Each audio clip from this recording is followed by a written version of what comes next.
Okay, so hello everybody, my name is Bernice, and today I'm going to be reviewing Jacqueline's claim that the Zodiac killer was more than one person, whether it was two or more people conspiring together, or one several people working for them. So two of the my secondary claims are that Arthur Leigh Allen is the Zodiac killer and Lawrence Kane is simply a suspect. And two, there is no proof that there's connection between both assumed Zodiac killers. So the background was that according to the Allen file, Leigh was a popular serial killer in San Francisco in the in the late 60s and 70s, and he was known for his brutal style of killing. So my first response is that Arthur Leigh Allen is a Zodiac killer and Lawrence Kane is simply a suspect. So according to his brother, Ron Allen was given a Zodiac watch as a Christmas gift from his mother in 1967. And that was the same that eventually the symbol was used for the other killings that he was doing. Allen's murder spree began in Riverside in 1966, and then in Lake Herman Road in Blue Rock Springs, Lake Berisa, and ended with the murder of Paul Stein in 1969. And in 1991, the search warrant executed by the VPD revealed that Allen had in his basement had written diagrams for the bombs comprising and ammonium nitrate. And all of this shows that that Allen was the true Zodiac killer because the background obtains facts and pieces that have a deeper connection to the Zodiac killer. His watch, his friend's testimony of how Allen wanted to kill certain people, and his own testimony of proving he was the Zodiac killer. There's a lot of more circumstantial. The Zodiac cipher stated that there was a lot more circumstantial elements drawing Larry Kane, which was the other assumed killer for the that was assumed that he was the Zodiac killer. The fold of the known credible suspect list, but this does not make Lawrence Kane the Zodiac. It simply makes him a suspect worthy of consideration. This shows that these two suspects acted by themselves. There's no proof in the claim that throughout the fact of speech that there's a connection between both presumed Zodiac killers.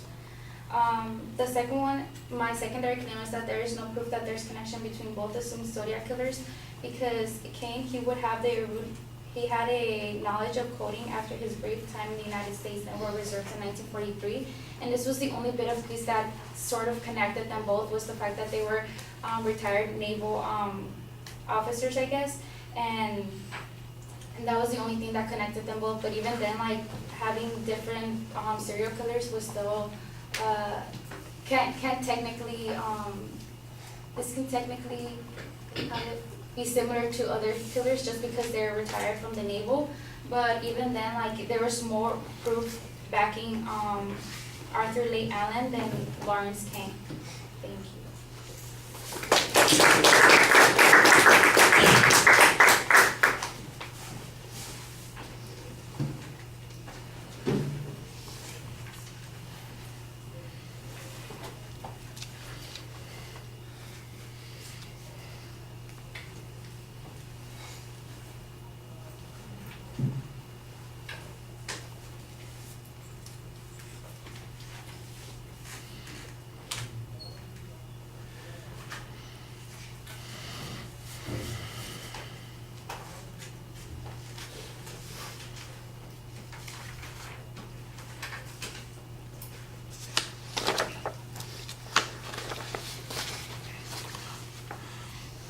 Well, you identify the claim clearly, and I know what the points are that you're going to present in the argument. I think probably what you might want to do is discount Kane and just talk about how Arthur Leigh Allen was in fact the Zodiac, and simply argue that the data linking Kane to it is not sufficient to even, barely makes him a suspect, but certainly not enough to demonstrate or prove that he was in fact the killer, whereas you think the evidence against Arthur Leigh Allen was, if not overwhelming, enough that they probably could have indicted him and brought him to trial had he lived long enough. I think the idea that there's a trail that points in the direction of Arthur Leigh Allen, you give us a little bit of that trail and you provide us with some examples. You're not always clear in citing the sources or sorting the cituses, I'm not sure which, citing the sources for the evidence there, but I know some of the examples and some of the information that you're using there. like I said, I think it probably would be a cleaner argument to say that the Kane line doesn't make much sense in comparison to the Arthur Lee Allen line, and I think that then you'd have a much more straightforward argument on the advocate's position. What we don't get is much analysis of why the advocate thought that there were multiple killers, why they thought there might have been coordination between Arthur Lee Allen and other potential killers, what proof there is that points in that direction, because I got no discussion of that from you at all. The only thing that you did present is a kind of an argument that suggests that there wasn't any link between the two of them except that they had some history of experience with the Navy, and that's about as close as it came to them having any particular connection. The idea that they would need to have some connection in order for them both to have been involved in a conspiracy, and there's no demonstration of connection, I think that's the way that you need to go with that a little bit more. All right, thank you.